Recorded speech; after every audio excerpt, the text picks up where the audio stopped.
Adamın biri çok kuvvetli öksürüyormuş. Neyse doktora gitmiş, anlatmış derdini. Doktor adama yanlışlıkla öksürük ilacı yerine müsül ilacı vermiş. Ve demiş ki bu ilaç sana kesinlikle iyi gelecek.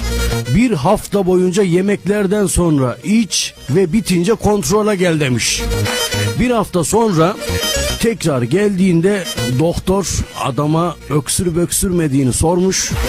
Adamın öksürmediğini görünce de ben sana dememiş miydim bu ilaç iyi gelecek diye böbürlenmiş.